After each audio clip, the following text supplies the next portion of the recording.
Hello and welcome back to our story of drag racer Kenny Vogt. Now, after successfully campaigning a 57 Ford Gasser from 1959 through 1964, and then a 64 Ford Thunderbolt for the 1965 season, Kenny would go crazy for a Mercury Comet in 1966. Now let's rejoin Kenny as he explains his next step in drag racing.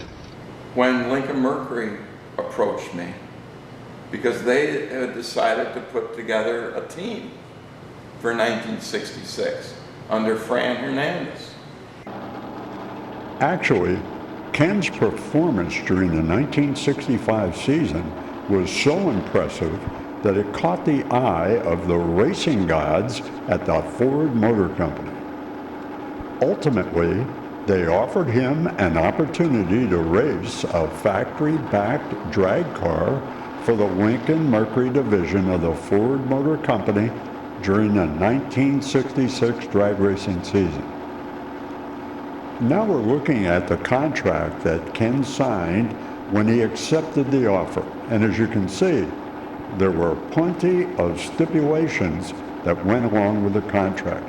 But there's no doubt it was an offer that no drag racer could refuse. So it was signed, notarized, and finalized by Ken and Mr. Fran Hernandez of the Performance Evaluation Section of the Lincoln Mercury Division. Kenny's car was a 1966 Mercury Comet Cyclone GT powered by a 335 horsepower 390 cubic inch engine.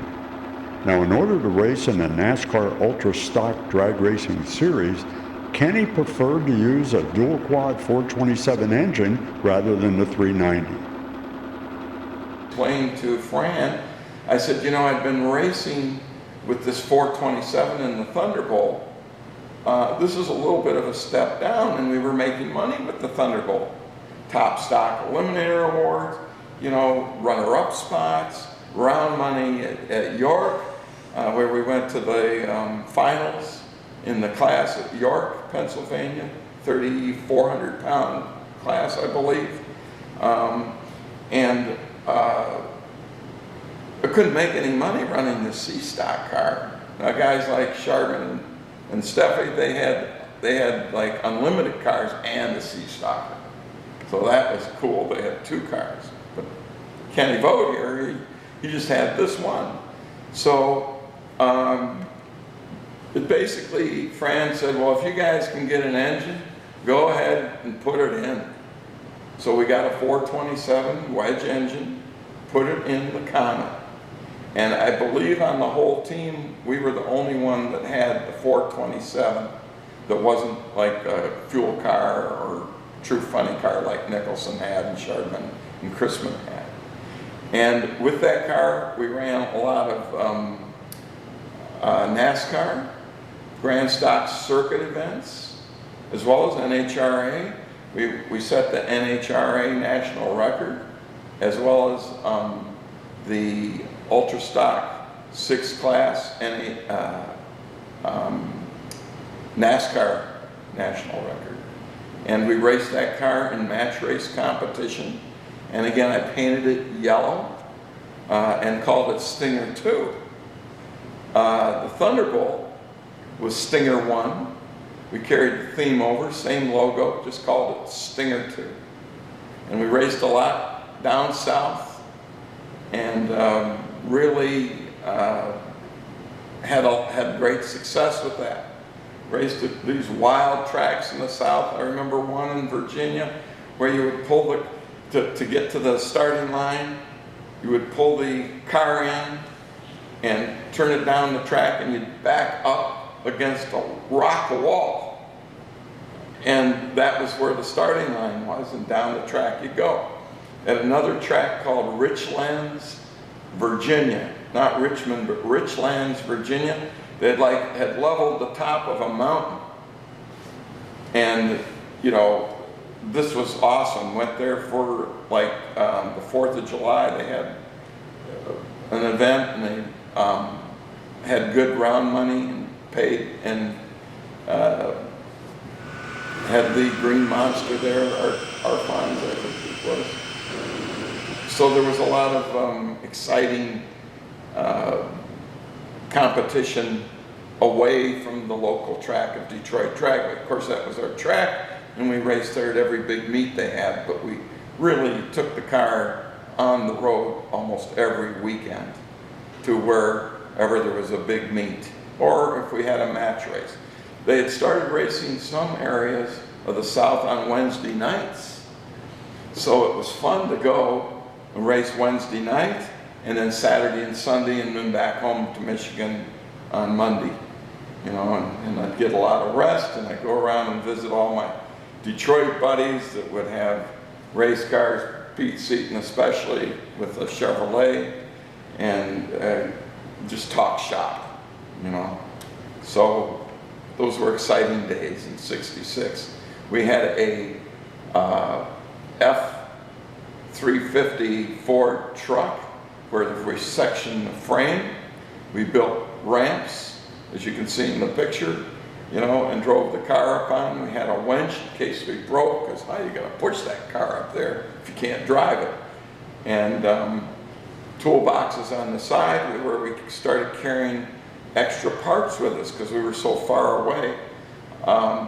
We'd have an extra transmission and rear axle. I remember back in the 57 Ford days, I raced at Norwalk, Ohio. We broke a transmission. We had to come all the way back to Detroit, a couple hundred miles as I remember. Had the transmission, of course it's in the garage at the house. Put it in and turned a turnaround in the middle of the night and drove back to Norwalk, ended up winning that race. But very exciting. Talk about putting the engine in there. Was it done in a shop? Did somebody do it for you? How did you transplant a 427 into that 390? For that, of course, Dearborn Steel Tubing, never far from my heart, the whole Houghton family. Andy, of course, his sons, which I'm friends today with Don Houghton, who's still, you know, with us. And they were so great to me. We went to Dearborn Steel, and they helped put the engine in and made sure it was safe. So I really appreciate, again, their role in that.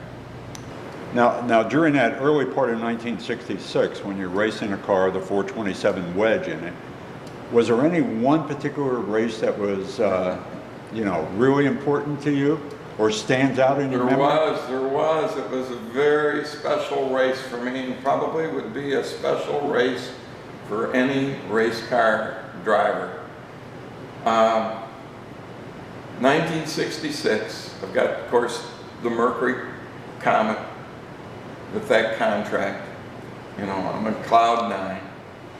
And I'm down racing in a NASCAR sanctioned race at one of my favorite tracks in the South, Richmond, Virginia. Why was it one of my favorites? Well, it had a great bite, but also the people were so friendly in the South. And boy, they would turn out for their, as spectators, to watch the cars. Like major tracks in the north, like Detroit Dragway, West Salem, Ohio, but they turned out in droves. So I come up to the finals in Ultra Stock 6. And remember, I've got a 66 Comet with a 427 wedge in it, the same as my Thunderbolt.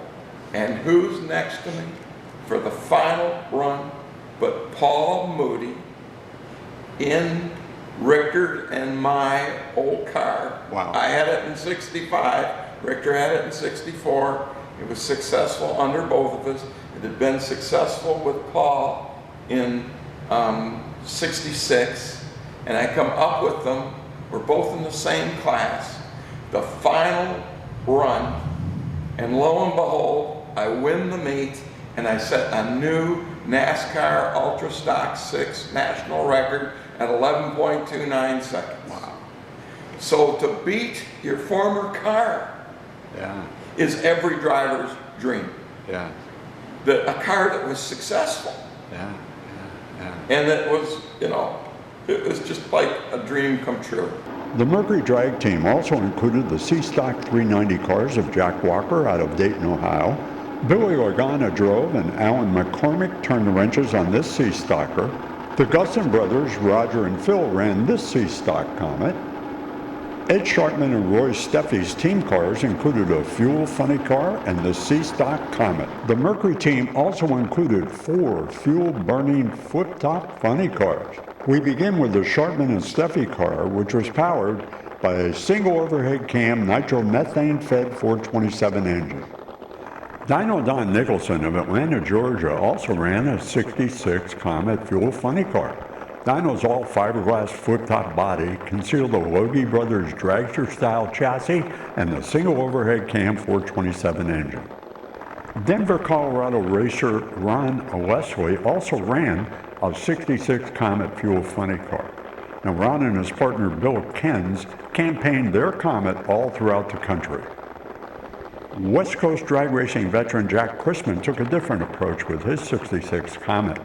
Jack cut the top off his car and made it into a one-of-a-kind roadster.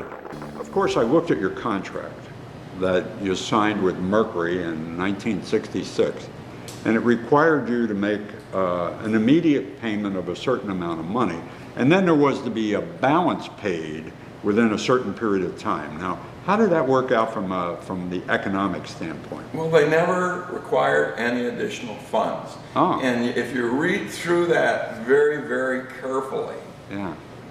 it almost is put in a way that we may require this be paid. Oh, instead of a shall.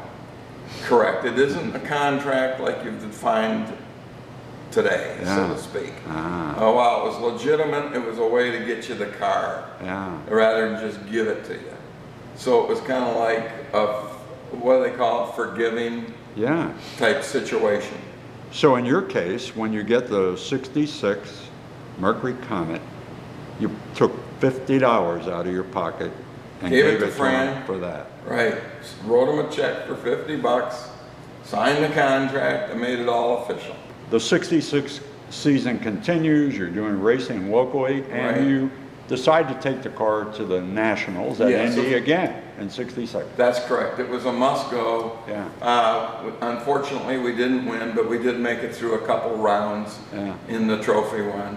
And of course, I'm in college, so after the Nationals, we stopped basically for the season, and I'm back to school. By this time, I had transferred to Western Michigan University in Kalamazoo, Michigan, to complete my bachelor degree. With 1966 in the rearview mirror, Kenny had a big plan for the 1967 season. Now, rather than getting a new car, Kenny planned on modifying the 66 car even more. Now, our next and final episode of the Kenny Vogt drag racing story shows how Kenny went insane with his Mercury Comet.